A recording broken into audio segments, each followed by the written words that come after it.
Hey guys, हम आपके लेके आए हैं एक नया ड्रामा। इसमें हमारी मेन फीमेल लीड पास्ट में चली जाती है और वो बहुत ज़्यादा शॉक्ड होती है, लेकिन वो एंशिएंट टाइम में जाके अपने आप को एडजस्ट करना सीख रही होती है। तो हम इस ड्रामा में देखेंगे कि कैसे एंशिएंट टाइम में हमारी हीरोइन को प्यार हो जाता है और कई सारे उसके दुश्मन भी बन जाते हैं। तो चलिए इस ड्रामा को स्टार्ट करते हैं। ड्रामा की शुरुआत में हम देखते हैं वहाँ पे फिल्म की शूटिंग चल रही होती है और ये फिल्म एक ट्रेडिशनल फिल्म होती है। गलती से हमारी मेन लीड यानी कि हमारी हीरोइन सेट के बीच में आ जाती है, जिसकी वजह से फिल्म की शूटिंग रुक जाती है। वो सबसे माफ़ी मांगने लगती है कि मुझे माफ़ कर दीजिए, मुझे बीच में नहीं आना चाहिए था। फिल्म का डायरेक्टर अपने असिस्टेंट को बोलता है कि जाके देखो वो लड़की कौन है, ये पूरा शूटिंग खराब कर रही है। तब वो असिस्टेंट जाता है और हमारी मेन लीड यानी रैन रैन से बात करता है। रैन रैन उसको कहती है कि मुझे माफ़ कर दो, मुझे नहीं पता था यहाँ पे शूटिंग चल रही है। वो असिस्टेंट गुस्सा हो जाता है और उसको साइड में ले जाके कहता है, मैंने तुम्हें कहा था कि तुम्हें सिर्फ साइड रोल मिलेगा, तुम्हें मेन रोल नहीं मिल सकता, तो तुम बार बार आके मुझे क्यों परेशान करती हो? ऐसे तो यहाँ पे मेरा काम करना भी मुश्किल हो जाएगा। रैन रैन उससे माफी मांगती है, लेकिन वो बहुत गुस्सा होता है और कहता है तुम दिन में सपने बिल्कुल मत देखो, अपना सामान लो और यहाँ से चली जाओ। ये सब बातें सुनने के बाद रात के टाइम पे रैन रैन एक बार में होती है और वो ड्रिंक पी रही होती है और वो अपने आप से बात कर रही होती है कि मैं सिर्फ एक अपॉर्चुनिटी चाहती थी, अगर मुझे एक अपॉर्चुनिटी मिल जाती तो मैं बताती कि एंटरटेनमेंट क्या होता है, और इतनी अच्छी एक्टिंग करती कि सब लोग देख के हैरान हो जाते। बार में उसने बहुत ज्यादा ड्रिंक पी ली होती है, जिसकी वजह से उसको चक्कर आने लगते हैं और वो बहुत ज्यादा नशे में हो जाती है। उसको सारी चीजें ब्लर दिखाई देने लगती है और फिर वो वहीं पे सो जाती है। जब उसकी नींद खुलती है और वो होश में आती है, तब उसका सर बहुत ज्यादा दर्द हो रहा होता है और उसको हैंगओवर होता है। वो अपने आप से कहती है कि कुछ ज्यादा ही टाइम हो गया जब मैं सो गई। तब वो देखती है कि उसके आगे एक आदमी खड़ा होता है और उसने पुराने जमाने के कपड़े पहने होते हैं। उसे देख के वो थोड़ा सा हैरान हो जाती है। वो आदमी कहता है कि तुम्हें ये सब अजीब क्यों लग रहा है, मैंने तो सही कपड़े पहने हैं। और वो कहता है आप मेरे साथ मजाक क्यों कर रही हैं, कपड़े तो आपने अजीब पहने हैं, अगर आपसे कंपेयर किया जाए तो मैंने आपसे तो ढंग के कपड़े ही पहने हैं। रैन रैन समझती है कि वो बार में है, तो वो उस आदमी को पैसे दे देती है और कहती है इस बारे में किसी को कुछ मत बताना। वो आदमी कहता है कि ये आपने मुझे क्या दिया है? रैन रैन उसको कहती है क्या तुम्हें नहीं पता कि मैं तुम्हें पैसे दे रही हूँ? तब दूसरा आदमी आता है और वो एक पत्थर की चीज दिखा के उसको कहता है ये है हमारे यहाँ के पैसे। रैन रैन उस पत्थर को पकड़ती है और फिर उसको चबा के देखती है तो उसको वो बहुत ज्यादा टाइट लगता है। वो ये सारी चीजें नोटिस करके फिर अचानक से शॉक्ड हो जाती है। तब वो अपने आसपास देखती है, तब उसको रियलाइज होता है कि वो पास्ट में आ चुकी है। वो अपने आप से कहती है कि ऐसा नहीं हो सकता, और फिर अपने आप से कहती है जरूर मैंने कल बहुत ज्यादा पी ली है और मैं अभी भी सपने में हूँ, जिसकी वजह से मुझे ये सब ऐसा फील हो रहा है। फिर वो उस आदमी से पूछती है ये एक रियलिटी शो है, मैं सही कह रही हूँ ना, तुम सब एक्टर्स हो, मैं गलत तो नहीं कह रही इस बारे में? वो सब लोग बहुत ज्यादा कंफ्यूज होते हैं क्योंकि रैन रैन जो बातें कर रही होती है वो सब उनको समझ नहीं आ रही होती। रैन रैन फिर उन लोगों से कहती है कि ये बताओ डायरेक्टर कहाँ पे है और तुम लोगों ने कैमरा कहाँ पे छुपा के रखा है? फिर वो इशारा करती है और सोचती है वहाँ पे कैमरा है और वहाँ जाके कैमरा चेक करने लगती है। सभी लोग उसको हैरानी से देखते हैं क्योंकि लोगों को समझ नहीं आ रहा होता कि रैन रैन ऐसी हरकत क्यों कर रही होती है, और वो पूरे घर में कैमरा को ढूंढती है लेकिन उसको कैमरा कहीं पे भी दिखाई नहीं देता। फिर वो आदमी कहता है तुम्हारा अगर खेलना हो गया हो तो तुम मुझे बताओ कि तुम हो कौन? फिर रैन रैन कहती है जरा रुको, मुझे एक कॉल करनी है। फिर वो अपना फोन निकाल लेती है। जैसे ही वो अपना फोन निकालती है तो उसको नेटवर्क नहीं मिलते।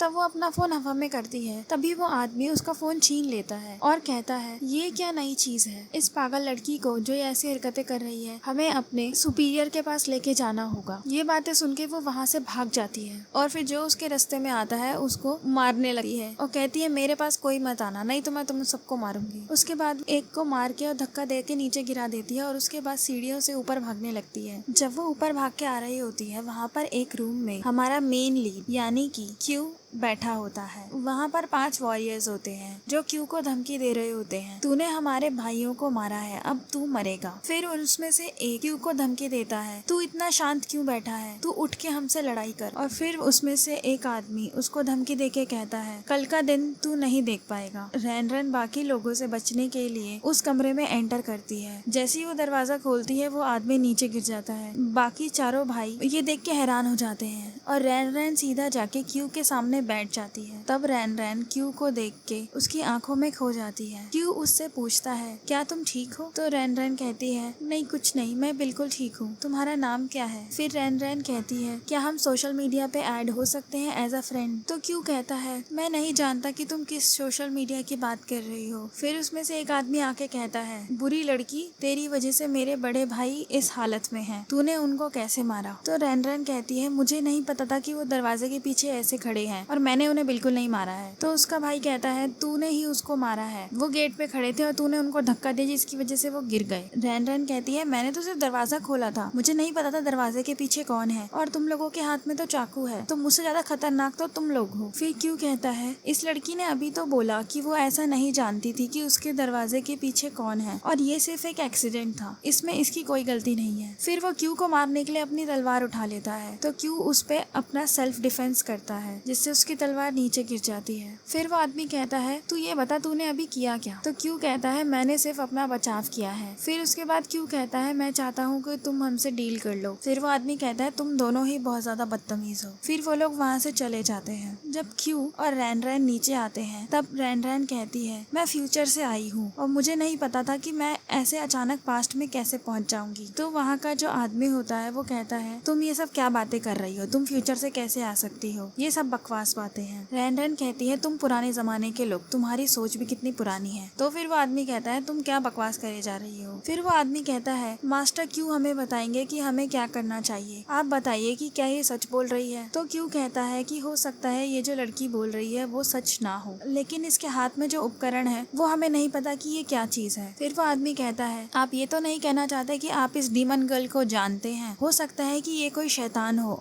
जो हमारे गांव पर हमला करने आई हो। तो क्यू कहता है, नहीं मैं इसे नहीं जानता, मैं आज इससे पहली बार मिला हूँ। फिर वो आदमी कहता है, जब आप इसे नहीं जानते हैं तो आप इसका फेवर क्यों ले रहे हैं? इस लड़की ने मुझे बहुत परेशान किया है और जब से ये यहाँ पर आई है मुझे परेशान और इंसल्ट करे जा रही है और फालतू की बातें कर रही है। अगर आप इसको सपोर्ट करेंगे और आप इसको जानते भी नहीं है तो हमारा रिश्ता आज से खत्म, आप मेरे इस घर से जा सकते हैं। फिर क्यू रैन रैन से कहता है, और कोई रास्ता नहीं है, मुझे यहाँ से जाना होगा। मैं मानता हूँ कि हो सकता है कि तुम फ्यूचर से आई हो, लेकिन ये लोग मेरी बातों का बिलीव नहीं करेंगे, तो मुझे ये घर छोड़ के जाना ही होगा क्योंकि यहाँ के लोग मेरा विश्वास नहीं कर रहे हैं। फिर वो वहाँ से जाने लगता है। तभी रैन रैन को एक आइडिया आता है। फिर वो उसका नाम चिल्ला के बुलाती है। सब लोग रैन रैन को सुनते हैं। फिर वो कहती है, मैं जानती हूँ तुम ये सब चीजें एक्सेप्ट नहीं करोगे, और फिर उसके पास भाग कर आती है और उसको कहती है, मुझे पता है कि तुम्हें सब चीजें याद हैं। तुम्हें वो दिन याद है जब चांदनी रात थी? उस रात मैंने तुम्हें अपना बना लिया था और मैं तुमको अपना पति मान बैठी थी। मैं जानती हूँ कि तुम्हें सब बहुत रिस्पेक्ट करते हैं और तुम हमारे रिश्ते को सबके सामने एक्सेप्ट नहीं कर पाओगे। मुझे तुम्हारे प्यार के बिना ही रहना होगा। मुझे नहीं लगता था कि मैं तुम्हारे साथ कभी रह पाऊंगी। क्यों ये सब बातें सुन के बहुत ज्यादा हैरान होता है, उसको समझ नहीं आ रहा होता कि ये क्या बोल रही है। रैन रैन लगातार बोल ही रही होती है, जब तुम उस रात चले गए थे मैंने तुम्हें हर दिन मिस किया, हर दिन हर रात मैंने तुम्हें बहुत मिस किया। मैं बहुत ही अकेली हो गई थी, लेकिन मैं बिल्कुल नहीं बदली और मेरा प्यार तुम्हारे लिए जिंदा है। मैं अपने आप को बेवकूफ समझती रही, लेकिन उस रात जो तुम्हारे और मेरे बीच में हुआ वो सिर्फ तुम्हें और मुझे ही पता है। हमने आपस में बात भी की थी कि हम उस रात को दोबारा से नहीं दोहराएंगे और तुमने कहा था हमें चिंता करने की कोई जरूरत नहीं है, लेकिन अब सिचुएशंस बदल गई हैं क्योंकि मैं तुम्हारे बच्चे की माँ बनने वाली हूँ। ये बातें सुन के उस घर के सारे लोग बहुत ज्यादा हैरान हो जाते हैं। क्यों उन्हें समझा रहा होता है कि ऐसा कुछ भी नहीं है, मैं इस लड़की को नहीं जानता, लेकिन उस घर का जो लीडर होता है वो कहता है, ग्रेट ग्रेट मास्टर क्यू, आपने सही किया। अब मास्टर क्यू को कुछ भी एक्सप्लेन करने की जरूरत नहीं है कि वो इस लड़की को जानते हैं या नहीं, कोई भी इस बारे में मजाक नहीं कर सकता है। फिर वो लीडर कहता है, आप अपनी मिसेस को अपने साथ लेके जा सकते हैं, अब मुझे इससे कोई भी ग्रीवेंस नहीं है, मैंने इसे माफ किया। और बाकी सभी लोगों को कहता है, मास्टर क्यू का ये राज हमें छुपा के रखना है, जैसे कि हमें कुछ पता ही नहीं है। तब रैन रैन क्यू को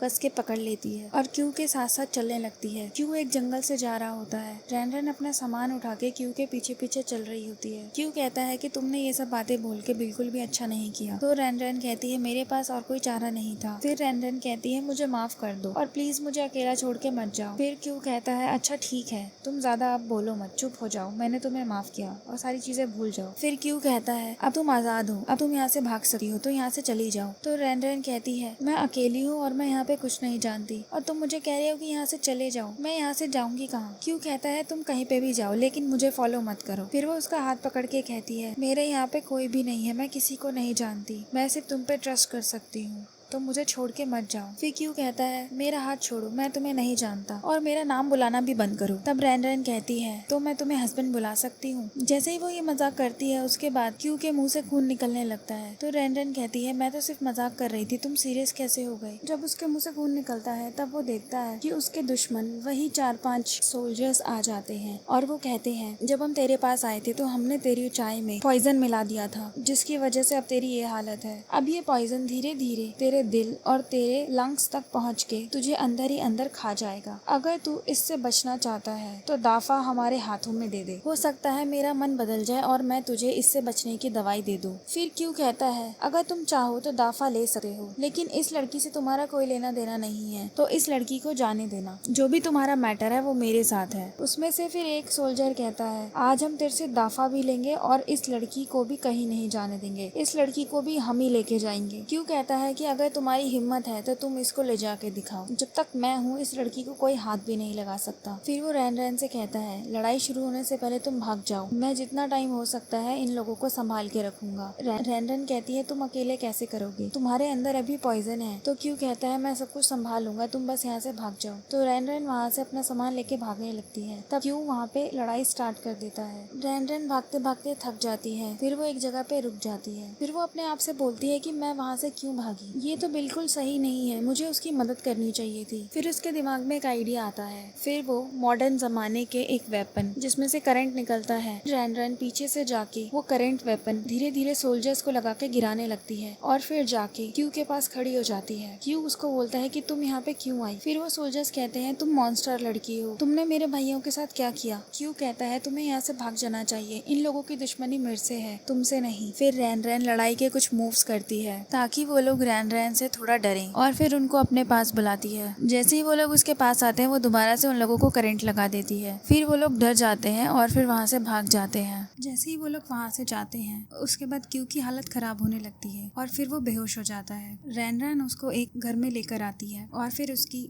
पट्टी कर रही होती है, लेकिन वो उस टाइम पे बेहोश होता है। तो रैन रैन उसको कहती है, तुम्हें इतना ब्रेव बनने की कोई जरूरत नहीं थी, तुम बहुत लकी हो क्योंकि मेरे पास कुछ दवाइयाँ थी। तुम्हारे बेहोश होने के बाद मैंने वो दवाइयाँ तुम्हें दी, जिसकी वजह से तुम्हारा पॉइजन कम हो गया है, अदरवाइज पॉइजन तुम्हारी पूरी बॉडी में फैल चुका होता। जब रैन रैन उसका ख्याल रख रही होती है तब उसको एक आइडिया आता है और वो अपने आप से बात करते हुए कहती है, इस पुराने जमाने में मुझे ये लड़का मिला, ये किसी हीरो से कम नहीं है। अगर मैं इसको कंपेयर करूँ तो ये हमारे जमाने के हीरो की तरह लगता है, और अगर मैं अपने जमाने में होती तब मुझे ये लड़का कभी नहीं मिलता। मनी मन वो खुश होकर कहती है, मुझे इस अपॉर्चुनिटी का फायदा उठाना चाहिए, और फिर उसको किस करने के लिए अपना फेस उसके करीब करती है। लेकिन जैसे ही वो उसको किस करने जा रही होती है वो सडनली उठ जाता है और उसको कहता है कि तुम ये क्या कर रही हो। तो फिर वो कहती है, तुम्हारे फेस पर कुछ लगा हुआ था, मैं बस उसे हटा रही थी। फिर वो उठ के बैठ जाता है और फिर उसको घूरने लगता है। फिर रैन रैन उसको कहती है, तुम मुझे ऐसे घूरो मत, तुम्हारे फेस पे सच में कुछ लगा हुआ था जिसे मैं हटा रही थी। और फिर वो वहाँ से चली जाती है।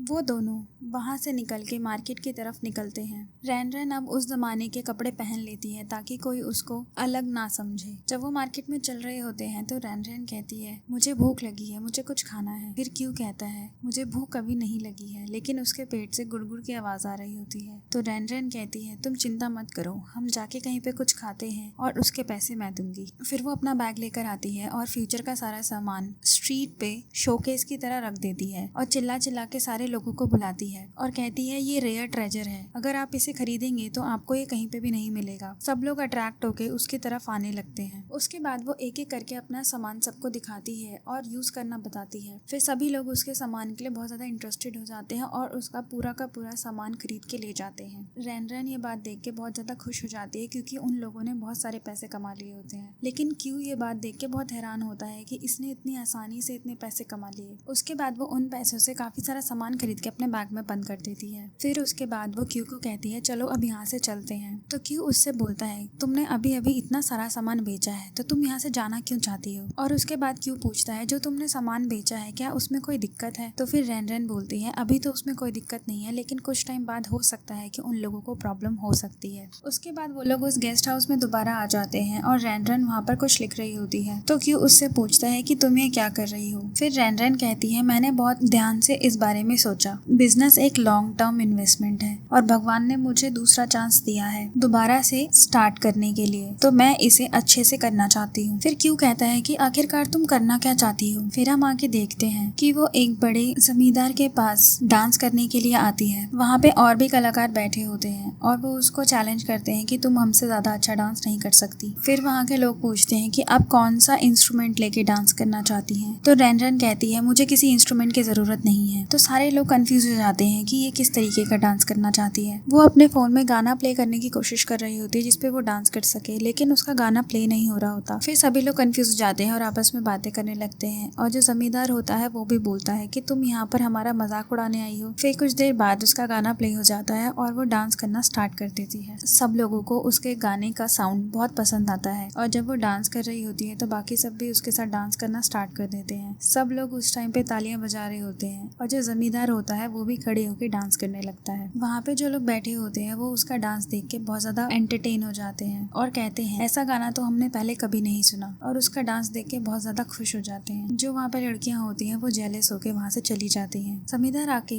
रैन के पास कहता है आपने बहुत अच्छा डांस किया। फिर वो उसको थैंक यू बोलती है और खुश हो जाती है। उसके बाद वो लोग गेस्ट हाउस में वापस आ जाते हैं। रैन एक कैट बनाती है और फिर वो क्यू को दिखाने के लिए लेकर आ रही होती है और इसको कहती है ये मैंने अपने हाथों से बनाया है, ये एक कैट है। क्यू पूछता है तुमने ये क्यों बनाई है। तो रैन कहती है ये लकी कैट है, जब हम अपना बिजनेस ओपन करेंगे तब ये हमारे लिए गुड लक लेके आएगी। जैसे ही वो उस कैट को लेके आगे जा रही होती है उसका पैर स्लिप हो जाता है और वो गिर जाती है, लेकिन उसको गिरने से पहले क्यू बचा लेता है। फिर दोनों एक दूसरे की आंखों में खो जाते हैं, लेकिन सिचुएशन थोड़ी ऑकवर्ड हो जाती है, इसलिए रैन फटाफट से उठ जाती है। लेकिन सिचुएशन अभी भी काफी ऑकवर्ड होती है और फिर रैन वहाँ से चली जाती है। उसके बाद क्यू सोचता है रैन इतनी बुरी भी नहीं है, अब ये मुझे अच्छी लगने लगी है। ये सोच के वो मुस्कुराने लगता है।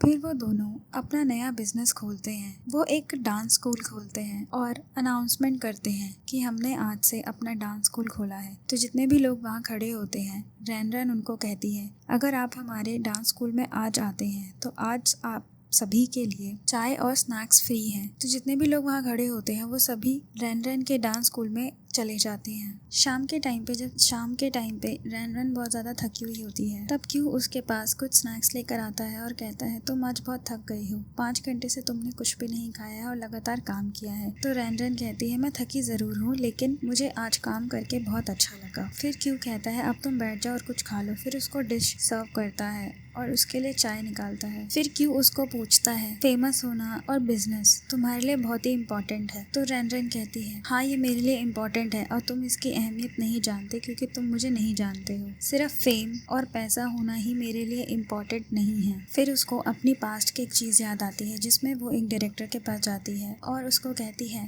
थैंक यू आपने मुझे अपनी फिल्म में एज ए एक्ट्रेस लिया। तो वो डायरेक्टर कहता है तुम जैसे यंग एक्ट्रेसेस को जो पहली बार फिल्म लाइन में आना चाहती है मैं उनको सपोर्ट करता हूँ। तो फिर वो उसको थैंक यू बोलती है, लेकिन डायरेक्टर कहता है सिर्फ थैंक यू से बात नहीं बनेगी, तुम जानते हो ना कोई भी चीज लेने से पहले उसके लिए पैसे देने पड़ते हैं। इसी तरीके से अगर तुम्हें फिल्म लाइन में आना है तो उसके लिए पहले कुछ पे करना होगा। और फिर वो डायरेक्टर उसके करीब आता है और उसको छूता है, लेकिन रैन को ये बात पसंद नहीं आती और वो कहती है आप जैसे समझ रहे हैं मैं उस तरीके की एक्ट्रेस नहीं हूँ। ये बात सोच के उसको थोड़ा बुरा लगता है। फिर वो आगे क्यू से कहती है लाइफ का कुछ भी नहीं पता, लाइफ बहुत ही वंडरफुल होती है। मैंने बिल्कुल भी एक्सपेक्ट नहीं किया था कि मैं यहाँ पहुँच जाऊंगी और मैं तुमसे मिलूंगी, लेकिन हो सकता है भगवान यही चाहते हैं कि मैं तुमसे मिलूं और तुम्हारे साथ रहूं। तो क्यों ये बातें सुन के थोड़ा सा नर्वस हो जाता है और कहता है तुम सडनली नॉर्मल जैसे कैसे बात करने लग गई, मैं तुम्हारी ये नॉर्मल बातों के लिए बिल्कुल भी रेडी नहीं था। फिर वो अपने आप से कहती है मुझे ये सब बातें इसके साथ करनी ही नहीं चाहिए थी और फिर वहाँ से उठ के चली जाती है।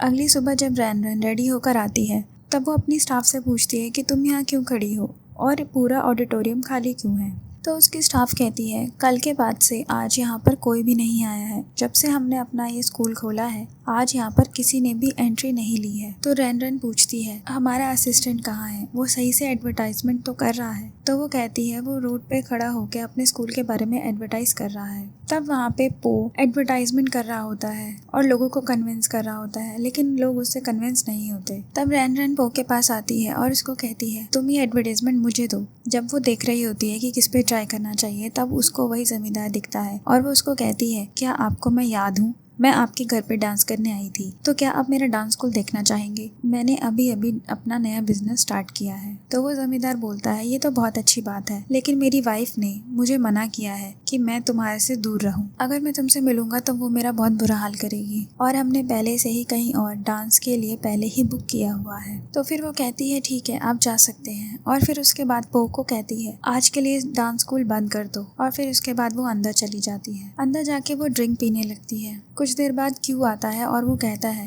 तुम अकेले क्यों पी रही हो? फिर वो उसके पास बैठ जाता है और उसके साथ पीने लगता है। फिर क्यू कहता है, क्या एक टीचर होना बुरी बात है? तुम ऐसे इतनी जल्दी गिव अप नहीं कर सकती, और तुम जैसा स्टाइल में डांस करती हो वैसा डांस तो किसी और को आता भी नहीं है। जिस तरीके का स्टाइल तुम्हें आता है तो तुम्हें अपने डांस स्किल पे शक नहीं करना चाहिए और गिव अप नहीं करना चाहिए। तो फिर रैन रैन कहती है, इस दुनिया में तो वैसे कुछ इम्पॉसिबल नहीं है और मैं ये आराम से कर सकती हूँ। तो फिर क्यों कहता है, तुम्हें ट्राई जरूर करना चाहिए। तो फिर वो कहती है, तुम मेरी ज्यादा तारीफ मत करो, लेकिन तुम सही हो, मुझे इतनी जल्दी गिव अप नहीं करना चाहिए। उसके बाद उसको एक नया आइडिया आता है। फिर वो क्यू को कहती है, तुम्हारी कल स्वॉर्ड फाइट होने वाली है, तो तुम अपनी स्वॉर्ड फाइट में अपनी तलवार से लड़ाई मत करना, और जो मेरे डांस का स्टाइल है उसे यूज करना। फिर वो उसके लिए एक नया सूट बनवाती है। फिर वो उस सूट में जब बाहर निकलता है तो सब लोग उसे देख के बहुत हैरान हो जाते हैं, क्योंकि वो बहुत हैंडसम लग रहा होता है। जिस दिन उसकी स्वॉर्ड फाइट होती है तब सामने वाला ओपोनेंट आता है और वो अपनी तलवार निकालता है और उसको चैलेंज करता है। क्यू उसके चैलेंज को एक्सेप्ट करता है और कहता है, मैंने अब तलवार से फाइट करना छोड़ दिया है, क्योंकि इससे सिर्फ लोगों को हार्म होता है और लोगों के बीच में दुश्मनी बढ़ती है। आज का जो डिस्प्यूट है वो तुम्हारे और मेरे बीच में है, तो हम एक दूसरा सोल्यूशन निकालते हैं। तो फिर ओपोनेंट कहता है, मुझे आप बताइए क्या करना है। फिर उसके बाद क्यू वही डांस स्टाइल करने लगता है। कुछ देर ओपोनेंट कंफ्यूज रहता है, लेकिन फिर जब क्यू उसको लगातार कर रहा होता है तो ओपोनेंट भी उसकी कॉपी करने लगता है। रैन रैन और बाकी सब लोग भी इस सारी सिचुएशन से एंटरटेन हो रहे होते हैं। ओपोनेंट जैसे डांस करते हुए उसे कॉपी कर रहा होता है, तब वो जमीन पे गिर जाता है। जब वो जमीन पे गिर जाता है तो वो अपनी हार मान लेता है। फिर दोनों एक दूसरे को रिस्पेक्ट देते हैं और इस कॉम्पिटिशन का एंड हो जाता है, जिसमें कि क्यू जीत जाता है। रैन रैन उससे पूछती है, तुम्हें ऐसा डांस करके कैसा लगा? तो क्यू बहुत शर्मिंदगी से कहता है, मुझे बहुत शर्म आई है डांस करने के बाद। फिर आगे वही ओपोनेंट किसी और के साथ स्वॉर्ड फाइट करने के लिए जाता है। फिर वहाँ पे वो क्यू के सजेशन को सामने रखता है और फिर स्वॉर्ड उठाने की जगह पे वही डांस करने लगता है। धीरे धीरे करके ये डांस स्टाइल फेमस हो जाता है और जगह जगह के लोग इस डांस को कॉपी करने लगते हैं और सीखने लगते हैं। जो उनका ट्रेडिशनल डांस होता है अब लोग उसको पसंद नहीं करते, और जो रैन रैन का स्टाइल होता है सारे लड़के वही स्टाइल में डांस करने लगते हैं और इस स्टाइल से बहुत ज्यादा एंटरटेन भी होते हैं। आगे हम देखते हैं रैन रैन, क्यू और वो जमींदार और उसका स्टाफ पार्टी कर रहे होते हैं और एक जगह पे बैठे होते हैं। मिस रैन रैन, मैं आपसे पूछना चाहता हूँ कि अब हम आगे क्या करेंगे? तो रैन रैन कहती है, मुझे पता है कि हमारा जो गोल था हमने उतना अब कमा लिया है, लेकिन अब बारी है हमारा दूसरे स्टेप लेने की। नेक्स्ट डे एक लड़की स्ट्रीट पे डांस कर रही होती है, तो सब लोग उसको बोलते हैं, तुम बहुत अच्छा डांस कर रही हो, और सभी लोग ताली बजा रहे होते हैं। तो फिर रैन रैन की असिस्टेंट सामने आती है और उस लड़की से बोलती है, तुम्हारा डांस बहुत अच्छा है, क्या तुम मुझे सिखा सकती हो? तो वो लड़की बोलती है कि मैं माफी चाहती हूँ, लेकिन मुझे ज्यादा अच्छा डांस करना नहीं आता है, लेकिन अगर आपको सच में मुझसे ज्यादा अच्छा डांस सीखना है तो आप फन रूम में जाइए, वहाँ पर जल्दी ही फीमेल ऑडिशन होने वाला है। जो भी वहाँ पे सिलेक्ट होगा उसे क्यू के साथ वहाँ पर सिखाने का मौका भी मिलेगा, और यहाँ पर कोई भी जा सकता है। कोई भी ऐसी लड़की जो अपने सपने पूरे करना चाहती हो वो वहाँ पे जा सकती है। हम देखते हैं कि रैन रैन और क्यू ये जानबूझ के कर रहे होते हैं ताकि लोगों को इन्फ्लुएंस कर सके। तो वो लड़की और आगे कहती है, फीमेल्स को भी हक है कि वो अपने लिए कुछ कर सके, अपना करियर बना सके। फिर वो लड़की वहाँ खड़ी फीमेल्स को और ज्यादा इन्फ्लुएंस करती है ताकि वो लोग रैन रैन के स्कूल में जा सके। ये सब रैन रैन की प्लानिंग होती है। सारी लड़कियां उसकी बात सुन के इन्फ्लुएंस हो जाती हैं और आपस में कहती हैं, हमें भी उस स्कूल में जरूर जाना चाहिए। फिर उसके असिस्टेंट रैन रैन को आके कहती है, अब हमारा काम हो जाएगा, अब हमें बहुत सारे एडमिशन्स मिल जाएंगे। फिर उसके असिस्टेंट स्कूल के बाहर अनाउंसमेंट करती है, रजिस्ट्रेशन की फीस 3000 पर पर्सन है, वो लोग अपना नाम लिख सकते हैं जिन्होंने रजिस्ट्रेशन की फीस दे दी है, और रजिस्ट्रेशन की फीस देने के बाद वो अपना नंबर प्लेट यहाँ से लेके जा सकते हैं और फिर अंदर ऑडिटोरियम में ऑडिशन दे सकते हैं। उसके बाद वहाँ पे बहुत सारी लड़कियां आ जाती हैं और लाइन लगा के खड़ी हो जाती हैं ताकि वो अपना रजिस्ट्रेशन करवा के अंदर ऑडिशन दे सके। अंदर जजेस के रूप में रैन रैन, क्यू और 2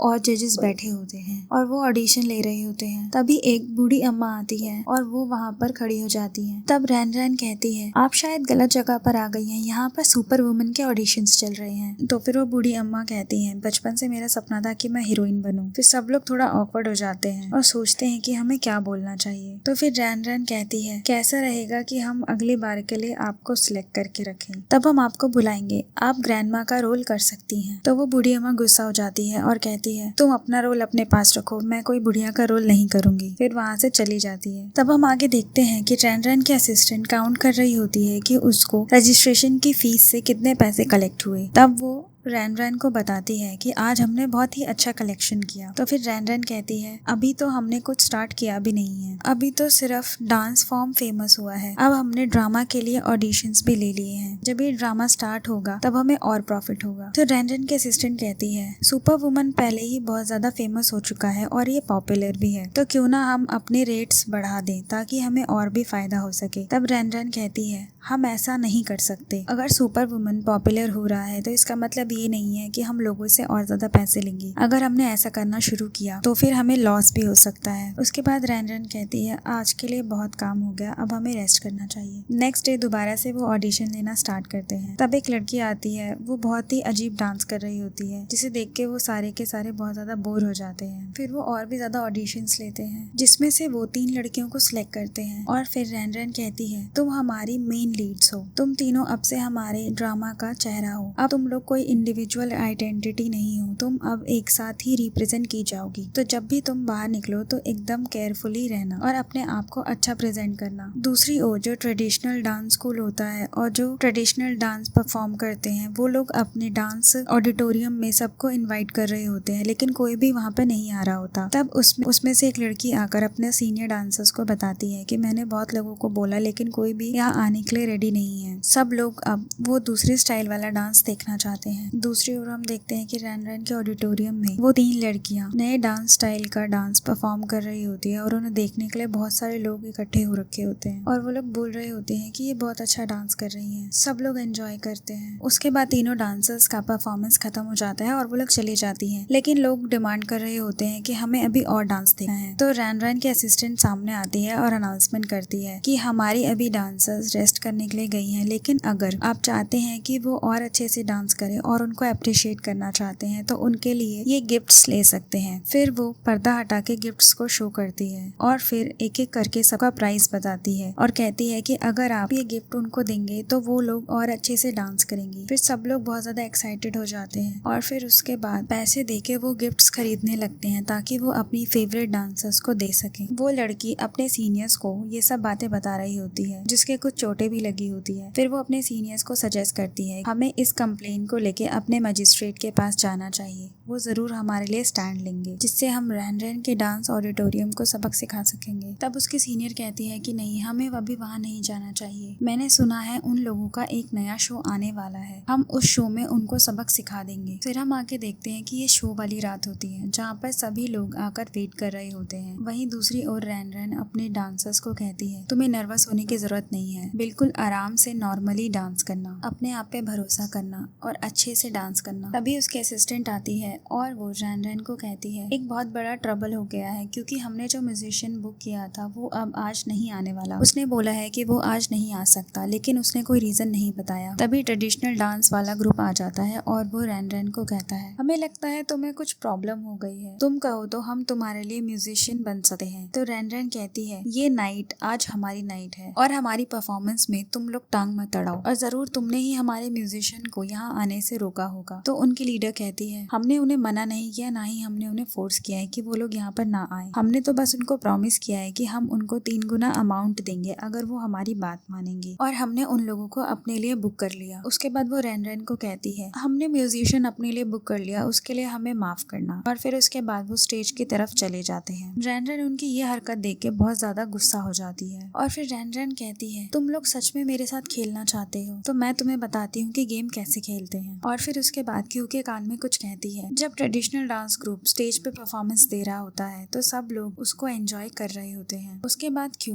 कुछ आदमियों को लेकर आता है और फिर रैन रैन उनसे कुछ बात करती है। जब ट्रेडिशनल डांस ग्रुप का डांस कंप्लीट हो जाता है तो रैन रैन आके अनाउंसमेंट करती है और लोगों को कहती है, हमें माफ कीजिएगा कि आपको वेट करना पड़ा। फिर वो कहती है, हमारा ओरिजिनल ग्रुप आज परफॉर्म करेगा, लेकिन आप सबको मैं ये बताना चाहती हूँ कि कुछ रीजंस की वजह से हमें अपना डांस थोड़ा सा चेंज करना पड़ा है। जब रैन रैन ये अनाउंसमेंट करती है तो इस बात का फायदा उठा के ट्रेडिशनल डांस ग्रुप की एक लीडर कहती है, तुम्हारा डांस फॉर्म तो वैसे ही बेकार है, अब तुम उसमें चेंजेस करके लोगों को परेशान मत करो। रैन रैन उसकी बातों को इग्नोर करती है और फिर अपने डांसर्स को इशारा करती है, तो फिर उसके डांसर्स स्टेज पे आके खड़े हो जाते हैं। रैन रैन बोलती है, म्यूजिक स्टार्ट करो। तब उसके डांसर्स डांस करने लग जाते हैं। फिर वो आदमी आते हैं और अपने मुंह से आवाजें करने लगते हैं जिससे म्यूजिक बीट बजती है और उसी बीट पे वो डांसर्स डांस कर रहे होते हैं। ट्रेडिशनल डांस वाली लड़कियां ये सब देख के हैरान होती हैं और जेलेसी फील करती हैं कि इसने ये सब कैसे किया, हमने तो इसकी म्यूजिशियन चुरा लिए थे, फिर भी ये ऐसे कैसे म्यूजिक प्ले कर सकती है। वो लड़के लगातार अपने मुंह से आवाज करते हुए बीट निकाल रहे होते हैं और उसकी डांसर्स उसी बीट पे डांस कर रही होती हैं। ये परफॉर्मेंस ऑडियंस को बहुत अच्छा लगता है और वो इसको बहुत ज्यादा एंजॉय कर रहे होते हैं। उसके बाद सडनली लाइट्स ऑफ हो जाती हैं। सब लोग हैरान हो जाते हैं कि लाइट्स क्यों ऑफ हुई। तब सेंटर लाइट एक डांसर पे पड़ती है और ये बहुत सुंदर लग रहा होता है। सभी लोग इसे प्रेज कर रहे होते हैं और एंजॉय कर रहे होते हैं। तब उसके असिस्टेंट्स लाइट्स के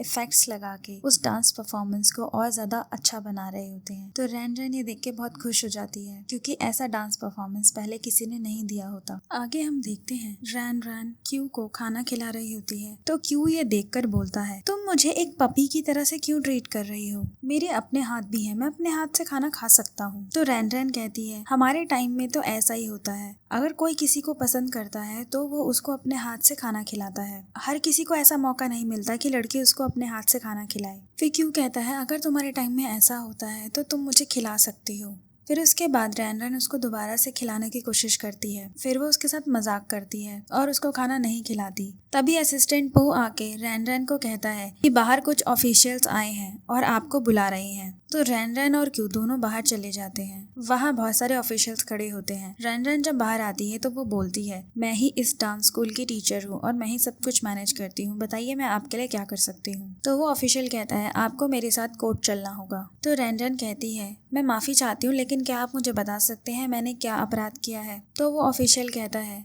आपको सब पता चल जाएगा कि आपने क्या किया है, पहले आपको मेरे साथ वहाँ चलना होगा, तब आप खुद ही देख लीजिएगा और मेरे सीनियर से पूछ लीजिएगा कि आपका क्या अपराध है। फिर क्यू कहता है, आप इसे ऐसे ही नहीं लेके जा सकते जब तक आपके पास प्रॉपर ऑर्डर ना हो। तो वो ऑफिशियल कहता है, मास्टर क्यू, मैं नहीं चाहता कि आप हमारे लीगल मैटर में बीच में पड़े, तो मैं आपसे आशा करता हूँ कि आप हमें रैन रैन को लेके जाने देंगे। रैन रैन उसके साथ जाने के लिए तैयार हो जाती है और वो क्यू को कहती है, तुम चिंता मत करो, मैं वहाँ पे सब कुछ संभाल लूंगी। फिर वो मजिस्ट्रेट के पास पहुँचती है। वहाँ पर मजिस्ट्रेट बैठा होता है और वो कहता है, रैन रैन तुमने बिल्कुल भी अच्छा नहीं किया। तब उसके साथ जो लड़की खड़ी होती है वो उसके कान में कुछ फुसफुसाती है। तो वो मजिस्ट्रेट दोबारा बोलता है, तुमने हमारे कानूनों का उल्लंघन किया है। रैन रैन ये बात सुनकर थोड़ा सा शॉक हो जाती है और मुस्कुरा के कहती है, क्या मैंने आपके कानूनों का उल्लंघन किया है। तो वो मजिस्ट्रेट बोलता है, हाँ, तुमने हमारे कानूनों को तोड़ा है। फिर रैन रैन उसकी बातों का जवाब देते हुए कहती है, मैंने कोई लाइन क्रॉस नहीं की, लाइन तो आपने क्रॉस की है। आप अपने आप को मजिस्ट्रेट बोलते हैं और मुझे इस प्राइवेट हॉल में बुला के मेरे केस के लिए कार्यवाही कर रहे हैं। अगर मैंने सच में कोई कानून तोड़ा है तो मुझे पब्लिक प्लेस में आपने क्यों नहीं बुलाया और वहाँ पर सारी कार्यवाही क्यों नहीं की।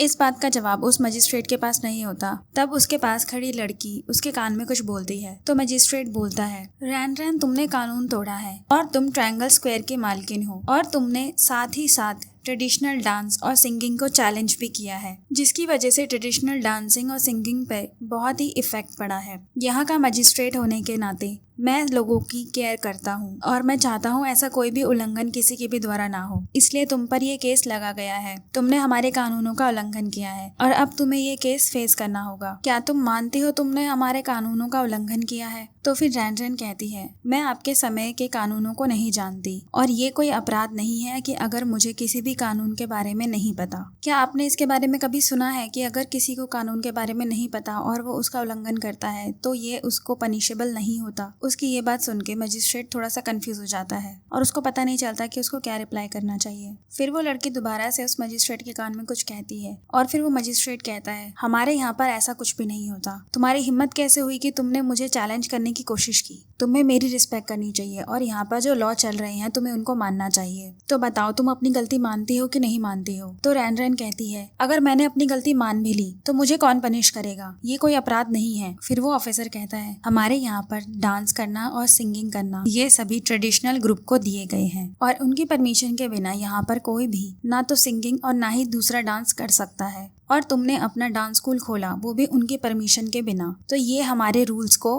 ब्रेक करता है और तुमने उसका उल्लंघन किया है। फिर रैन कहती, उन लोगों को फेवर जानबूझ के कर रहे हो। मैं ऐसे रूल्स को नहीं मानती और मैं अपने आप को भी इस अपराध के लिए गिल्टी नहीं मानती हूँ क्योंकि मैंने कोई अपराध नहीं किया है। फिर वो मजिस्ट्रेट खड़ा हो जाता है और गुस्से में कहता है, तुम मुझसे माफी मांगने की जगह मुझसे बहस कर रही हो और फालतू की बातें कर रही हो और मैं तुम्हें सजा के तौर पे कहता हूँ कि अपना डांस स्कूल यहाँ से हटा दो। तुम्हारा डांस स्कूल आज के आज बंद हो जाना चाहिए। तुम्हारा जितना भी बिजनेस अभी बचा हुआ है वो सब ट्रेडिशनल ग्रुप को ट्रांसफर कर देना और यहाँ पर तुम तब तक रहोगी जब तक तुम अपनी गलती नहीं मान लेती। फिर वो अपने ऑफिशियल को कहता है, जब तक ये गलती ना माने इसे यहाँ से जाने मत देना। और फिर वो मजिस्ट्रेट वहाँ से चला जाता है। फिर वो एक रूम में बंद होती है और वो अंदर से चिल्ला रही होती है, प्लीज मुझे जाने दो, मुझे यहाँ से जाने दो, मुझे क्यों कैद कर रखा है। जब वो ये सब बातें बोल रही होती है तो उसको कोई भी रिस्पॉन्स नहीं मिलता। तब वो सोचती है कि बाहर कोई भी नहीं खड़ा और जैसे ही वो गेट खोल के बाहर जाने लगती है वहाँ पर वो गार्ड खड़ा होता है और वो कहता है, प्लीज मिस रैन आप अंदर बैठ जाइए, मुझे एम्बैरस मत फील कराइए कि मैं आपके साथ कुछ गलत करूं। फिर वो वापस अंदर चली जाती है और अंदर जाके एक्सरसाइज करने लगती है। जब वो एक्सरसाइज कर रही होती है तब उसको बाहर से एक आवाज आती है। तब उसका फ्रेंड उसको लेने के लिए आ जाता है और वो गवर्नमेंट ऑफिशियल से कहता है, मुझे रैन को लेके जाना है। तो गवर्नमेंट ऑफिशियल उसको कहता है, मिस रैन को कैद में रखने के ऑर्डर्स मिले हैं, हम उन्हें नहीं जाने दे सकते। तो फिर उसका दोस्त यानी मिस्टर हाउ उसको कहता है, मैं क्राइम मिनिस्ट्री से आया हूँ और मुझे वहाँ से ऑर्डर मिले हैं कि मुझे यहाँ से मिस रैन को लेके जाना है और उन्हें अरेस्ट करना है। तो तुम बिना डीले के मुझे उनको अरेस्ट करके लेके जाने दो, वरना तुम्हारे लिए बहुत ज्यादा खतरा पैदा हो सकता है। रैन मिस्टर हाउ को देख के बहुत ज्यादा खुश हो जाती है और सोचती है अब मैं यहाँ से बाहर जा सकूंगी। फिर वो दोनों एक दूसरे को देख के बहुत खुश होते हैं। फिर मिस्टर हाउ रैन को उसके घर पे ले आता है। रैन उसको कहती है, आज के लिए तुम्हारा बहुत बहुत शुक्रिया। तो मिस्टर हाउ कहता है, हम तो फ्रेंड्स हैं, मैं तुम्हारे लिए इतना तो कर ही सकता हूँ। जब मैंने सुना कि तुम्हें गवर्नमेंट ऑफिशियल्स लेके गए हैं तो मैं तभी से तुम्हें निकलवाने के जुगाड़ में लग गया। जैसे ही रैन वापस आती है सारे वेट कर रहे होते हैं और उसे देख के बहुत ज्यादा खुश हो जाते हैं। जैसे ही वो घर के अंदर आती है और बैठती है, वो लोग कहते हैं ये जरूर ट्रेडिशनल ग्रुप ने करवाया है क्योंकि वो लोग आपसे जलते हैं। तो रैन कहती है, हाँ मुझे पता है ये सब उन्होंने किया है, लेकिन मुझे इससे कोई फर्क नहीं पड़ता। फिर उसकी असिस्टेंट कहती है, आप बस इसको ऐसे ही नहीं भूल सकती, उन लोगों की वजह से आपको कितना कुछ झेलना पड़ा, आपको बेकार में उस रूम में बंद रहना पड़ा। तो फिर रैन कहती है, टाइम आने पर मैं अपना रिवेंज जरूर लूंगी, लेकिन अभी हमें रिवेंज नहीं लेना है। अभी हम अपनी जितनी भी परफॉर्मिंग एक्टिविटीज हैं उन सबको स्टॉप कर रहे हैं। जिन भी लोगों ने टिकट बुक की है उन सबकी टिकट रिफंड कर दो, साथ ही साथ उनको एक कंपनसेशन भी देना। मैं मानती हूँ इससे हमारा लॉस होगा, लेकिन हमारी इमेज और अच्छी बनेगी। अभी मैंने ये नहीं सोचा है कि इसके आगे हम क्या करेंगे, लेकिन मैं जल्दी उसका सोल्यूशन निकाल लूंगी, तब तक तुम सब रेस्ट कर सकते हो। फिर वो सारे चले जाते हैं और रैन और क्यू एक साथ बैठे होते हैं। फिर क्यू रैन से पूछता है, क्या तुमने सोचा है फिर इसके आगे तुम क्या करोगी? तब वो अपने फ्रेंड हाव के पास जाती है। हाव वही जमींदार होता है जिसके पास वो सबसे पहले डांस करके दिखाती है। मिस्टर हाव उसे कहता है, मैंने तुम्हारे बिजनेस के बारे में काफी ज्यादा बातें करी हैं, लेकिन अभी तक मुझे कोई पार्टी नहीं मिली है। तो जब वो लोग ये बिजनेस की बातें कर रहे होते हैं, हाव की वाइफ आ जाती है और वो कहती है, तुम दोबारा से इस लड़की के चक्कर में मत पड़ो। और फिर उसके बाद एक बोर्ड दिखाती है। वो बोर्ड दे के हाव और क्यू और रैन सारे डर जाते हैं कि इनकी वाइफ फिर से इन्हें पीटने वाली है। आगे हम देखते हैं रैन अपनी ड्रामा की एक स्क्रिप्ट लिखकर मिनिस्ट्री ऑफ क्राइम के एक गवर्नमेंट ऑफिशियल के घर आती है और उसको जब अपनी स्क्रिप्ट दिखाती है तो वो उसकी स्क्रिप्ट की बहुत तारीफ करता है। तो फिर वो कहता है, ये स्क्रिप्ट एक मास्टरपीस है और ये ड्रामा बहुत हिट होगा। फिर वो उसे थैंक यू बोलती है और उसे कहती है, मैंने स्क्रिप्ट तो तैयार कर ली है, लेकिन ड्रामा बनाने के लिए जो मेन कैरेक्टर है वो अभी तक फाइनलाइज नहीं हुआ है। मैं उस रोल के लिए किसी को ढूंढ रही हूँ, लेकिन मुझे कोई भी अभी तक नहीं मिला है। फिर वो कहती है, आपका क्या ख्याल है, क्या आप किसी कैंडिडेट को जानते हैं जो इसका मेन रोल कर सके एज अ हीरो? तो फिर वो कहता है, मैं किसी को जानता हूँ जो तुम्हारे लिए ये एक्ट कर सकता है, और वो मेरा बेटा है। अगर वो ये एक्ट करेगा तो बहुत ज्यादा अच्छा होगा। अगर वो ये एक्ट करेगा तो उसका कॉन्फिडेंस आएगा और वो कुछ सीखेगा भी। जब वो ये बात कहता है तो वो बहुत ज्यादा खुश हो जाता है। लेकिन रैन रैन कहती है, मैं आपके बेटे को अपने ड्रामा में रोल दूंगी, लेकिन अब प्रॉब्लम ये है कि मेरे पास फंड्स नहीं है, जिसकी वजह से मैं ड्रामा स्टार्ट नहीं कर सकती। तो फिर वो गवर्नमेंट ऑफिशियल कहता है, तुम फंड की चिंता मत करो, तुम बस मुझे बताओ तुम्हें कितने पैसे चाहिए, और फिर वो पैसे मैं तुम्हें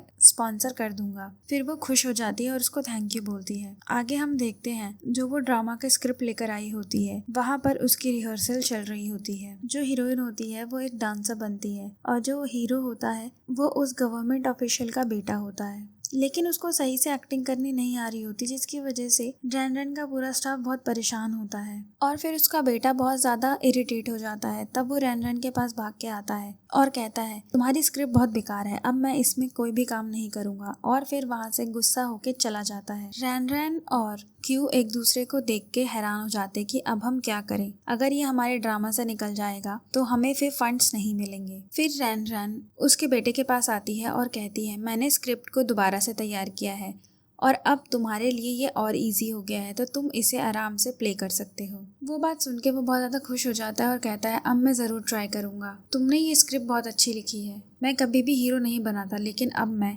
दोबारा से ट्राई ज़रूर करना चाहूँगा। ट्रेडिशनल डांस के ग्रुप की एक मेंबर वहाँ ये सब सुन रही होती है और फिर वो ये सारी बातें आके अपने सीनियर को बता देती है और कहती है, उसका ड्रामा अगर हिट हो गया तो वो हमसे ज़्यादा कमा लेगी, जितना हम एक साल में कमाते हैं वो उस ड्रामा से एक बार में ही कमा लेगी। तो उसकी सीनियर कहती है, तुम चिंता मत करो, मैं कुछ करती हूँ। फिर उसकी सीनियर उस मजिस्ट्रेट के पास जाती है। वो मजिस्ट्रेट उसको देख के डर जाता है और उसको कहता है, मैंने तुम्हें बोला था जब तक तुम्हें कोई इम्पोर्टेंट काम ना हो तुम मेरे पास मत आना। मैं नहीं चाहता कि लोगों को हमारे रिलेशनशिप के बारे में बिल्कुल भी पता लगे। फिर वो सीनियर मजिस्ट्रेट को मक्खन लगा रही होती है ताकि वो उसकी मदद करे और वो रैन रैन को हरा सके। तो फिर वो कहती है, इस बार तुम उसको पकड़ के कैद कर लो। तो फिर वो मजिस्ट्रेट कहता है, तुम नहीं जानती, तुम मुझे मरवाना चाहती हो क्या? अगर मैं उसे कैद कर लूंगा तो इस बार उसके पास बहुत ज्यादा सपोर्ट है। उसके पास ऊपर मिनिस्ट्री का सपोर्ट है, लेफ्टिनेंट गवर्नर का सपोर्ट है और जो बड़े गवर्नमेंट ऑफिशियल्स हैं वो सभी उसके साथ हैं। अगर मैंने उसके खिलाफ कुछ भी किया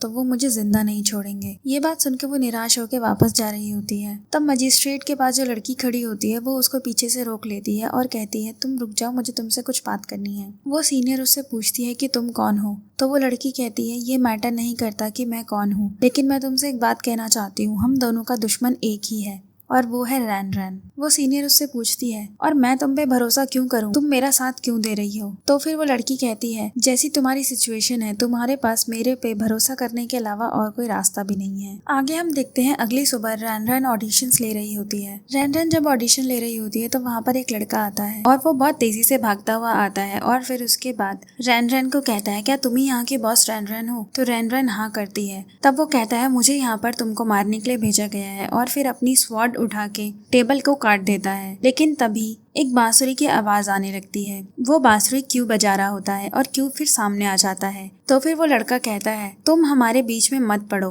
मुझे जो ऑर्डर्स दिए गए हैं मुझे वो फॉलो करना है। तो क्यू कहता है, रैन रैन तुम यहाँ से चली जाओ, मैं इस लड़के से निपटता हूँ। तो असिस्टेंट पो रैन रैन को वहाँ से लेके चला जाता है। तो जब रैन रैन भाग रही होती है तो वो कहती है, मुझे पता है ये सब ट्रेडिशनल ग्रुप वालों ने किया है, उन लोगों को मेरे से पता नहीं कौन सी दुश्मनी है जो मेरे पीछे पड़े रहते हैं। तब जैसे ही वो पीछे मुड़ के देखती है तो वहाँ एक गंजा आदमी होता है। तो रैन रैन डर जाती है। तो वो गंजा आदमी कहता है, मैं आपका फैन हूँ और मैं आपका ऑटोग्राफ लेना चाहता हूँ। तो जैसे ही वो पेज खोलती है वो बेहोश हो जाती है। जब उसकी आंख खुलती है तो वो एक जगह पर बंधी हुई होती है और उसके मुंह में एक कपड़ा होता है। फिर वो गंजा आदमी आ जाता है और कहता है, आज तेरा आखिरी दिन है, और उसके मुंह से कपड़ा निकाल देता है। तो रैन रैन उसको कहती है, तुम मेरे साथ ऐसा क्यों कर रहे हो? मैंने तुम्हारा क्या बिगाड़ा है? तो वो कहता है, तुम मुझे अपने आखिरी शब्द बता, क्योंकि आज तेरा आखिरी दिन है। जैसे ही वो गंजा आदमी उसको मारने के लिए अपनी तलवार उठाता है, बाहर से कोई वार करता है, जिसकी वजह से उसकी तलवार उसके हाथ से गिर जाती है। तब एक हैंडसम से लड़के की एंट्री होती है। फिर वो गंजा आदमी उससे लड़ने की की कोशिश करता है, लेकिन वो हैंडसम लड़का अपने एक्वा पंचर से उसको नीचे गिरा देता है। और फिर उसके बाद रैन को आके खोल लेता है और उससे पूछता है क्या तुम ठीक हो। तो रैन उसको कहती है मुझे थोड़े से चक्कर आ रहे हैं। तो वो लड़का रैन को अपनी गोद में उठा के वहाँ से ले जाता है। दूसरी ओर क्यू दूसरे लड़के से लड़ाई कर रहा होता है। तभी वो हैंडसम लड़का रैन को अपनी गोद में उठाकर रैन के घर लेकर आ रहा होता है। रैन उसको कहती है मुझे नीचे उतार दो। फिर वो आके क्यू से पूछती है क्या तुम ठीक हो, तुम्हें कोई चोट तो नहीं लगी। क्यू देखता है कि उसको कोई और लड़का लेकर आया होता है। तो फिर क्यू इस बात से बहुत बुरा मान जाता है और फिर रैन को कहता है तुम्हें मेरी चिंता करने की कोई जरूरत नहीं है मिस रैन, और फिर वहाँ से चला जाता है। रैन को ये देख के बहुत बुरा लगता है। फिर रैन उसको मनाने के लिए खाने के लिए कुछ बनाती है और फिर उसके पास लेके जाती है और उसको बोलती है ये सब मैंने स्पेशली तुम्हारे लिए बनाया है। जैसे ही वो उसके पास बैठती है तो क्यू कहता है तुम्हें किसी के रूम में आने से पहले नॉक करना चाहिए, क्या इतने भी मैनर्स तुम्हारे अंदर नहीं है। तो रैन कहती है मेरे दोनों हाथ में सामान था, मैं नॉक नहीं कर पाई। फिर उसको अपने हाथ से खाना खिलाने लगती है, लेकिन क्यू उसके हाथ से खाना नहीं खाता। तो रैन उससे पूछती है अगर तुम्हें मेरे हाथ से खाना नहीं खाना ठीक है, अगर तुम मुझसे गुस्सा हो वो बात भी ठीक है, लेकिन कम से कम मुझे कुछ बोलो तो सही। फिर क्यू कहता है उस लड़के ने तुम्हें गोद में क्यों उठा रखा था। रैन उसको कहती है क्या तुम्हें जलन हो रही है। तो फिर क्यू कहता है नहीं, मुझे क्यों जलन होने लगी, और उससे आंखें चुराने लगता है। तो फिर रैन कहती है तुम ये बात मेरी आंखों में आंखें डाल के क्यों नहीं कहते हो। तो फिर दोबारा से क्यू उससे आंखें चुराने लगता है। फिर रैन कहती है इस दुनिया में बहुत सारे सिंगल लड़के हैं और मैं भी सिंगल हूँ, तो अगर मैं किसी से बात भी कर लेती हूँ तो उससे ज्यादा कुछ फर्क नहीं पड़ता। और फिर रैन कहती है वो गुड लुकिंग भी है। ये बातें सुन के क्यू को जेलेसी फील होती है। और फिर आगे हम देखते हैं वो सभी को एक कॉमन टेबल पे बुलाती है और सारे के सारे बैठकर एक साथ खाना खा रहे होते हैं। तो रैन कहती है आज की ड्रिंक बहुत स्पेशल है। तो उसके असिस्टेंट पूछती है मैम आप इतनी ज्यादा खुश क्यों हैं, आज ऐसा क्या हुआ है। तो रैन कहती है आज हमारा ड्रामा कंप्लीट हो गया है, इसकी खुशी में हमें आज पार्टी करनी चाहिए। और फिर वो हैंडसम लड़के की ओर इशारा करके कहती है मास्टर मो ने भी काफी ज्यादा मेहनत की है हमारे ड्रामे पे। और फिर उसकी और तारीफ करते हुए कहती है अगर आपने हमें ज्वाइन नहीं किया होता तो आज हम यहाँ पे नहीं होते। ये सारी बातें सुनने के बाद क्यू को बहुत ज्यादा जेलेसी हो रही होती है और उसका मुंह बन जाता है। उसके बाद क्यू कहता है आप सभी को थैंक यू और आप सबने बहुत ज्यादा मेहनत की है, लेकिन आज मैं ड्रिंक नहीं कर सकता, मुझे माफ कीजिएगा। और फिर वहाँ से उठ के जाने लगता है। तो फिर असिस्टेंट पो क्यू को रोकने लगता है। जब ये चीजें चल रही होती है तो रैन को बहुत मजा आ रहा होता है और वो कहती है उसको मत रोको, क्यू को जाने दो। जब क्यू रैन को खुश देखता है तो वो और ज्यादा जेलेसी फील करने लगता है कि अब इसको मेरी बिल्कुल भी चिंता नहीं है। और फिर वो वहाँ से चला जाता है। अगली सुबह मास्टर मो आता है और वो लगातार दरवाजे को पीट रहा होता है और रैन को बुला रहा होता है। जब रैन बाहर निकलती है तो मास्टर मो कहता है आप इतना क्यों सो रही हैं, क्या आपको पता है क्या हुआ। फिर वो रैन को बताता है हमारी स्क्रिप्ट लीक हो गई है और ट्रेडिशनल ग्रुप वालों ने हमारी स्क्रिप्ट चुरा ली है। फिर वो सारे हॉल में आके इकट्ठे होते हैं। फिर रैन कहती है हमें कुछ करना होगा, ट्रेडिशनल ग्रुप ने हमारी स्क्रिप्ट चुरा ली है और अब वो इसे परफॉर्म करने वाले हैं। उनका ड्रामा और हमारा ड्रामा एकदम सेम हो जाएगा, जिसकी वजह से हमें प्रॉफिट बिल्कुल नहीं मिलेगा। फिर रैन पूछती है आप सबको क्या लगता है कि ऐसा किसने किया होगा। फिर सब लोग एक दूसरे पे शक करने लगते हैं। फिर रैन मास्टर मो को देखती है। फिर वो कहती है नहीं वो तुम नहीं हो सकते, अगर वो लीक तुमने किया होता तो तुम आके मुझे ये बात नहीं बताते। फिर वो बाकी स्टाफ से पूछती है कि क्यू कहाँ पर है। तो असिस्टेंट पो कहता है मुझे याद है कल रात को उन्होंने ड्रिंक नहीं पी थी और वो यहाँ से चले गए थे और कल रात के बाद से हमने उनको नहीं देखा। रैन को लगता है कि क्यू ने ही उसकी स्क्रिप्ट लीक करी है। फिर वो क्यू से जब मिलती है तो वो क्यू को कहती है अगर तुम मुझसे खुश नहीं थे तो तुम मुझे डायरेक्टली बोल सकते थे, लेकिन तुमने ऐसी हरकत करने की कोशिश कैसे की। क्यू उसका आंसर करते हुए कहता है मैं बस तुम्हें गुड बाय बोले वहाँ से निकल गया, इसमें मैंने क्या गलती करी। रैन उससे गुस्सा होते हुए कहती है तुम अभी भी प्रिटेंड क्यों कर रहे हो कि तुमने कुछ ऐसा नहीं किया है और तुम वहाँ से इतनी जल्दी में क्यों गए। तो फिर क्यू कहता है मिस रैन आपको मेरी जरूरत नहीं थी, इसलिए मैं वहाँ से चला गया। फिर रैन कहती है अगर तुम्हें जाना ही है तो तुम्हें कोई नहीं रोकेगा, लेकिन तुम्हें मेरी स्क्रिप्ट लीक करने की क्या जरूरत थी। तुमने मेरी स्क्रिप्ट को ट्रेडिशनल ग्रुप को क्यों दिया, तुमने ये धोखा मेरे साथ क्यों किया। रैन की ये बात सुनने के बाद क्यू बहुत ज्यादा इमोशनल हो जाता है और उसकी आंखें भर जाती हैं। फिर वो रैन को कहता है जब तुमने मान ही लिया है कि ये सब मैंने किया है और तुम इस बारे में कंफर्म भी हो, तो मैं तुम्हें अब अपनी क्या एक्सप्लेनेशन दे सकता हूँ। रैन गुस्से में कहती है, तुम्हें कोई एक्सप्लेनेशन देने की कोई जरूरत नहीं है। फिर रैन रैन उसको कहती है, तुम्हें बस मेरे साथ चलना है और जो कुछ भी होगा तुम्हें मेरे साथ भुगतना होगा। जो भी लॉस होगा और जिन जिन को जवाब देना होगा वो तुम मेरे साथ दोगे। फिर क्यू उसका जवाब देते हुए कहता है, मैं तुम्हारे साथ नहीं जाना चाहता। तब मास्टर मो उसको पीछे से हमला करता है, लेकिन क्यू उस हमले से बच जाता है। फिर मास्टर मो आके क्यू के साथ लड़ाई करने लगता है। फिर क्यू भी अपना बचाव करने लगता है। फिर दोनों आपस में लड़ाई कर रहे होते हैं और क्यू वहाँ से भाग जाता है। फिर रैन रैन आके कहती है, अभी इस मैटर को यहीं छोड़ दो, हमें अपने प्रोजेक्ट पे ध्यान देना चाहिए। हमें कुछ रास्ता निकालना होगा जिससे हमें लॉस ना हो। फिर वो अपना लॉस कम करने के बारे में सोच रही होती है। फिर उसके दोनों असिस्टेंट आते हैं। फिर वो असिस्टेंट पो से पूछती है, क्या कोई इन्वेस्टर तैयार हुआ कि वो अभी भी प्रोजेक्ट में इन्वेस्ट कर सके। फिर उसके असिस्टेंट बताते हैं कि सबने पहले ही ट्रेडिशनल ग्रुप में इन्वेस्ट कर दिया है और वो भी हाई अमाउंट में, तो हमें कोई भी इन्वेस्टर नहीं मिला। ये बात सुन के रैन रैन बहुत ज्यादा परेशान हो जाती है। फिर रैन रैन कहती है, मुझे कहते हुए अच्छा तो नहीं लग रहा, लेकिन मैं तुम सब लोगों से ये कहना चाहती हूँ कि अगर तुम लोग यहाँ से जाना चाहते हो तो तुम लोग मुझे छोड़ के जा सकते हो। जो भी लॉस होगा वो मैं अपने आप बेयर कर लूंगी। मैं नहीं चाहती कि मेरी वजह से तुम लोगों को कोई भी लॉस हो।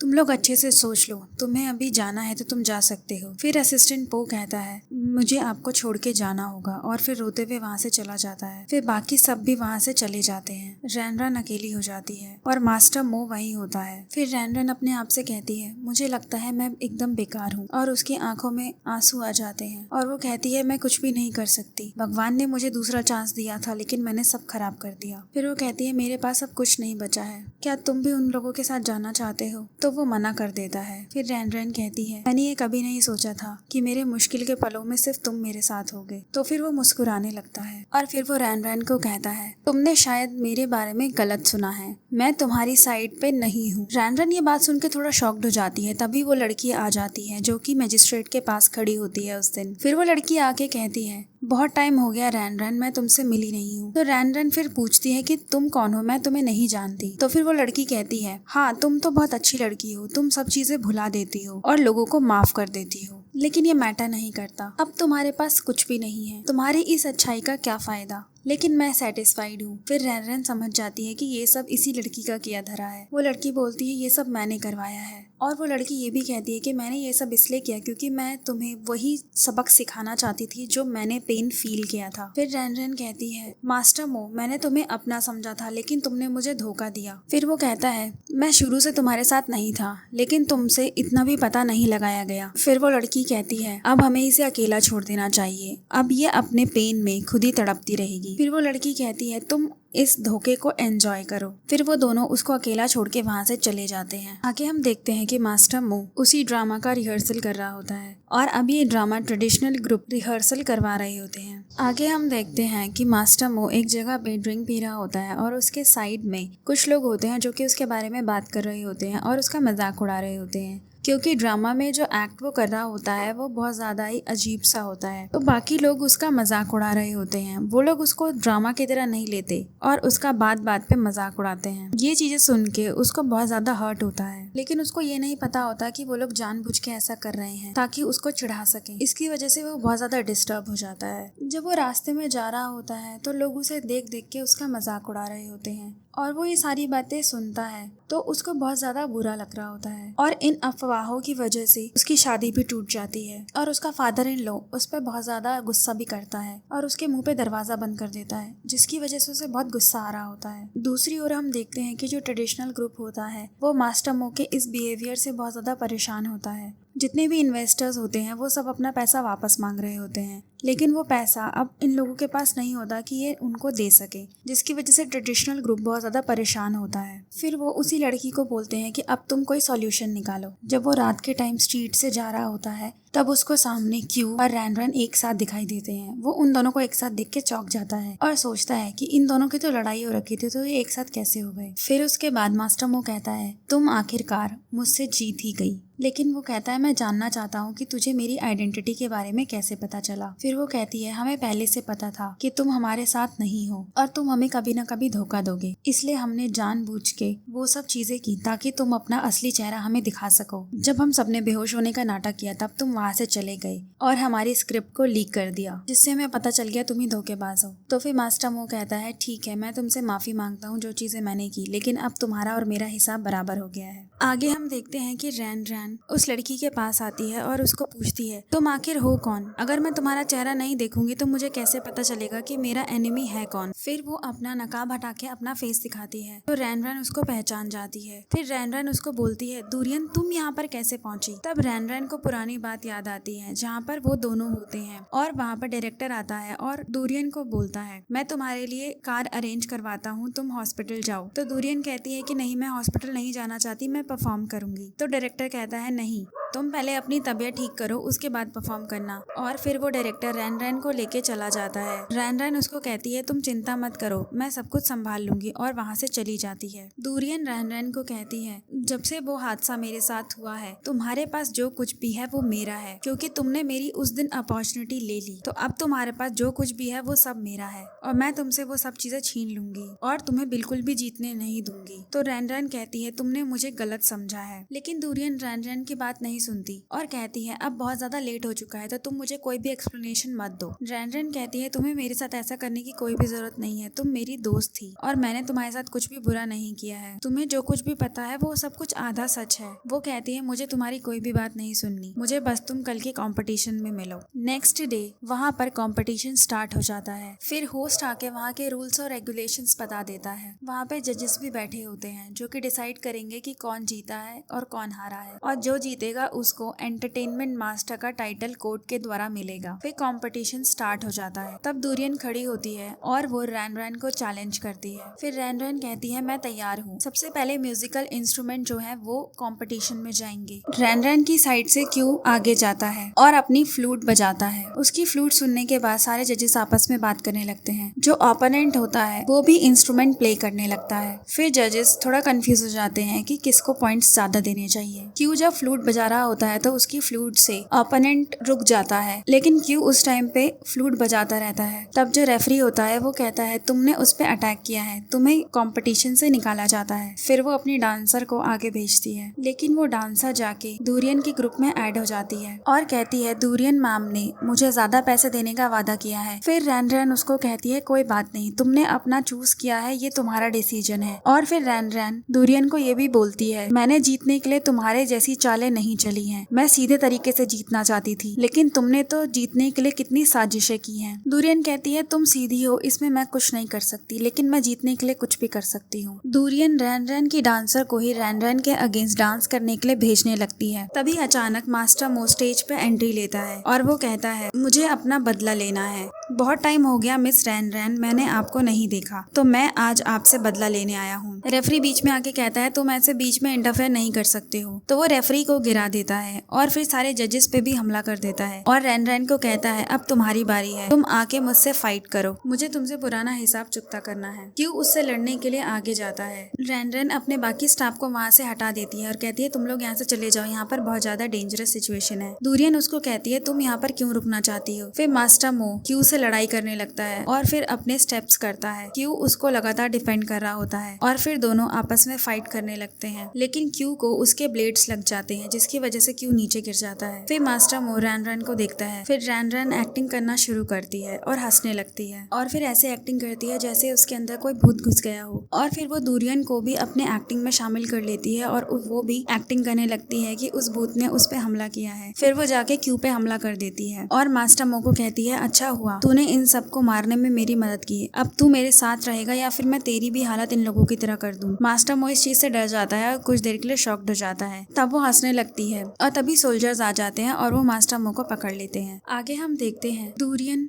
रैन के घर में होती है। रैन दुरियन से पूछती है तो रैन कहती है, प्लीज मुझे बताओ, क्या तुम सच में जानती हो कि यहाँ से वापस कैसे जा सकते हैं, और तुम्हें ये मेथड काफी समय से पता भी था, और तुम यहाँ पे क्यों रुकी। तो फिर दुरियन कहती है, मैं अकेले इसलिए नहीं गई क्योंकि मैं तुम्हारी तरह नहीं हूँ, जैसे तुम मुझे छोड़ के उस दिन चली गई थी, मैं तुम्हें यहाँ अकेले छोड़ के नहीं जा सकती थी, लेकिन तुम बताओ तुम यहाँ पर क्यों रुकी थी, क्या तुमने सोचा है कि तुम्हें वापस जाना है या फिर यहीं रुकना है। आगे हम देखते हैं एक पहाड़ी पे रैन अकेले खड़ी होती है। तब वहाँ पे क्यू आ जाता है और वो उसको बोलता है, तुमने मुझे यहाँ पे क्यों बुलाया है, क्या तुम मुझसे कुछ कहना चाहती हो। तो रैन उसको कहती है, अगर मैं यहाँ से चली जाऊँ, मतलब अगर मैं तुम्हें कभी ना मिलूं, क्या तुम मुझे मिस करोगे। तो क्यू कहता है, मैं तुम्हारा वेट करूंगा कि तुम मेरे पास वापस आ जाओ। फिर रैन कहती है, अगर ऐसा हो कि मैं तुम्हारी जिंदगी में कभी वापस ना आ पाऊँ तो तुम क्या करोगे। तो क्यू कहता है, फिर मैं तुम्हारा जिंदगी भर इंतजार करता रहूंगा कि तुम मेरी जिंदगी में कब वापस आओगे। होगी। रैन रैन उसकी बात सुन के मुस्कुराने लगती है और उसको कहती है, मैं तुम्हारे लिए बहुत थैंकफुल हूँ कि मुझे तुम जैसा दोस्त मिला। तो क्यू कहता है, मैं ऐसी चीजों से बिल्कुल भी यूज्ड टू नहीं हूँ। तुम अचानक से ऐसी बातें क्यों करने लग गई हो? मैं चाहता हूँ कि तुम मेरे पास ही रहो और हमेशा की तरह मुझे खाना खिलाओ और मेरे साथ बिजनेस करो। फिर वो कहती है, क्या तुम मेरे लिए एक बार फिर से अपनी बांसुरी बजा सकते हो? तो वो कहता है, ठीक है, मैं तुम्हारे लिए जरूर प्ले करूंगा। और फिर उसके बाद अपनी बांसुरी निकालता है और फिर बांसुरी बजाने लगता है। रैन रैन उसके पास खड़ी होती है और उसको इमोशनली देख रही होती है और रैन रैन बहुत ज्यादा दुखी भी होती है। उसको कहती है, तुम बहुत ही अच्छा बांसुरी बजाते हो। जो तुमने अभी सॉन्ग बजाया, इसका नाम क्या था? तो फिर क्यू कहता है, इसका नाम लव है। रैन रैन ये बात सुन के बहुत इमोशनल हो जाती है और उसकी आंखें भर जाती हैं। फिर वो रोने लगती है और फिर वो क्यू से कहती है, चलो मैं तुम्हारे साथ एक फोटो क्लिक करती हूँ। और फिर वो अपना फोन निकाल के उसके साथ एक फोटो क्लिक करने लगती है। जब वो उसके साथ फोटो क्लिक कर रही होती है तो क्यू उसके गालों पे किस कर देता है। फिर वो क्यू को देखने लगती है और वो उसे देख के बहुत खुश हो रही होती है। फिर वो उसको गालों पे किस कर देती है। फिर अचानक से डायरेक्टर आता है और वो बोलता है, कट। फिर हम देखते हैं कि ये सीन खत्म हो जाता है और वहाँ पे क्यू की जगह कोई और हीरो होता है। तब हम देखते हैं ये एक सारी शूटिंग चल रही होती है और रैन रैन प्रेजेंट में वापस आ चुकी होती है और ये ड्रामा की शूटिंग खत्म हो चुकी होती है। तो सभी रिपोर्टर्स उससे पूछते हैं, हमने सुना है आपका ये जो ड्रामा का स्क्रिप्ट है वो एक मैजिकल ड्रीम पे बेस्ड है। फिर सारे लोग उससे पूछते हैं, अगर ये आपकी पर्सनल लाइफ होती तो क्या आप अपने इसी रोल को चुनती? फिर वो कैमरा के सामने अपने थॉट्स एक्सप्लेन करती है और फिर उसके बाद अपने वैनिटी वैन में आके बैठ जाती है। फिर वो क्यू के साथ अपनी फोटो को देख रही होती है और वो बहुत ज्यादा दुखी होती है और कहती है, मैं तुम्हें बहुत मिस कर रही हूँ, क्या तुम मेरे लिए अभी भी वेट कर रहे होगे? फिर वो ये बात बोल के सो जाती है और फिर अचानक उसकी नींद खुलती है। तब वो बाहर जाके देखती है, आसपास कोई भी नहीं होता। फिर वो सोचती है, मैं कहाँ पहुँच गई। फिर वहाँ एक आदमी आता है और वो रैन रैन को कहता है, आप तो वही है ना जो डांस स्कूल की टीचर हैं। तब रैन रैन को रियलाइज होता है वो वापस से पुराने जमाने में आ चुकी है। तब वो बहुत ज्यादा खुश हो जाती है कि वो दोबारा से अब क्यू से मिल पाएगी। और यहाँ पे इस ड्रामा का एंड होता है। तो आपको ये रोमांटिक ड्रामा कैसा लगा हमें कमेंट करके जरूर बताइए और अगर आपको ये अच्छा लगा हो तो इसे लाइक, शेयर और सब्सक्राइब जरूर कीजिए। ऐसे ही और ड्रामा के लिए बनी रहिए हमारे चैनल के साथ।